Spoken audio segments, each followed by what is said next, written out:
আসসালামু আলাইকুম everyone. Rajshahi Warriors এর ভক্তদের জন্য সুখবর, কারণ রাজশাহী ওয়ারিয়র্স দল তারা তাদের দলের দশম বিদেশি ক্রিকেটার হিসেবে জিম্বাবুয়ের অলরাউন্ডার 31 বছর বয়সী রায়ান বালকে দলে ভিড়িয়েছে।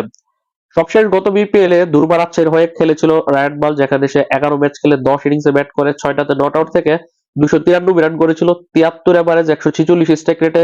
বল হাতেও ভালো বোলিং করেছে, 10 ইনিংসে বল করে 7টা উইকেট শিকার করেছিল। এই ধরনের ভালো পারফরমেন্স করার পরও চলমান বিপিএল এ কোনো দলই তাকে নিলাম থেকে দলে ভেড়ায়নি, এমনকি তাকে ডিরেক্ট সাইনিং এও কোনো দল দলে ভেড়ায়নি। পরবর্তীতে শোনা গিয়েছিল রায়ান বালের এজেন্ট নিজ থেকে দলগুলো ফ্রাঞ্চাইজিগুলোর সাথে যোগাযোগ করছিল, সে বিপিএল এ খেলতে চায়, কিন্তু কেউ আগ্রহ দেখায়নি। কিন্তু শেষ পর্যন্ত রাজশাহী ওয়ারিয়র্স তারা তাদের দলের রিপ্লেসমেন্ট ক্রিকেটার হিসেবে রায়ান বালকে দলে ভিড়িয়েছে। আমরা সকলেই জানি যে সামনে পাকিস্তান এবং শ্রীলঙ্কা মধ্যকার একটা 3 ম্যাচের টি-20 সিরিজ আছে আগামী 7 থেকে 11 জানুয়ারি। আহ, সেটা অনুষ্ঠিত হবে ডাম্বুলাতে, শ্রীলঙ্কাতে। সেখানে পাকিস্তানের অনেক ক্রিকেটার, বিপিএল খেলা ক্রিকেটার সেখানে তারা চলে যাবে। সে কারণে রাজশাহী ওয়ারিয়র দলে দুইজন ক্রিকেটার রয়েছে, সাহিবজাদা ফারহান এবং মোহাম্মদ নওয়াজ, দুইজনই পাকিস্তান জাতীয় দলের ওই সিরিজের স্কোয়াডে রয়েছে। এখন দুইজন ক্রিকেটার চলে যাবে, তার আগামী 4 তারিখ চলে যাওয়ার কথা। সেক্ষেত্রে এই দুজনের রিপ্লেসমেন্ট লাগবে। অলরেডি সাহিবজাদা ফারহানের রিপ্লেসমেন্ট হিসেবে বর্তমানে আইএলটিটিই খেলা সংযুক্ত আরব আমিরাতের মোহাম্মদ ওয়াসিমকে দলে ভিড়িয়েছে রাজশাহী ওয়ারিয়র্স। খুব শীঘ্রই অ্যালটিটিউড শেষ করে সে এসে দলের সাথে জয়েন করবে, ফারহানের রিপ্লেসমেন্ট হিসেবে খেলবে। অন্যদিকে মোহাম্মদ নওয়াজের রিপ্লেসমেন্ট হিসেবে তাদের একটা অলরাউন্ডার প্রয়োজন ছিল, তারা এখন রায়ান বালকে দলে ভিড়িয়েছে। রায়ান বালের গত বিপিএল এর পারফরমেন্স বললাম, বর্তমানে তার পারফরমেন্স কি, এটা অনেকের একটা প্রশ্ন রাখতে পারে মনে। এই বছর জিম্বাবুয়ের জাতীয় দলের হয়ে যে 25টা আন্তর্জাতিক টি-20 ম্যাচ খেলেছে সে, সেখানে সে 25 ম্যাচ খেলে 7টাতে নট আউট থেকে 558 রান করেছে, 31 এভারেজ, 142 স্ট্রাইক রেটে।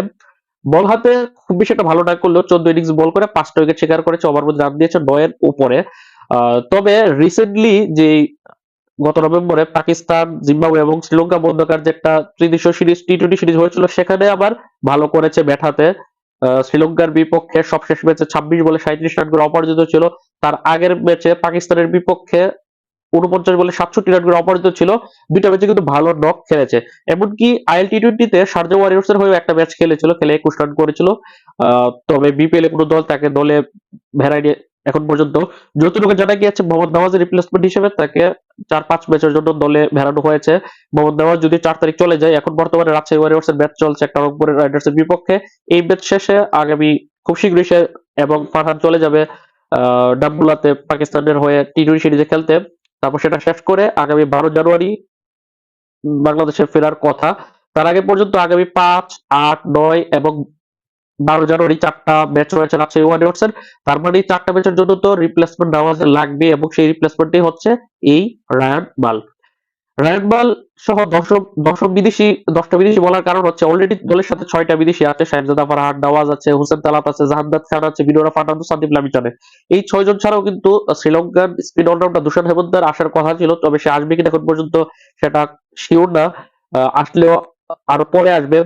আহ জিমি নিশাম খুব শীঘ্রই আইএলটিটিই শেষ করে দলের সাথে জয়েন করবে। এছাড়া জিমি নিশাম ছাড়া আরো আছে এই দলের মধ্যে মোহাম্মদ ওয়াসিম দলের সাথে জয়েন করবে আইএলটিটিই শেষ করে।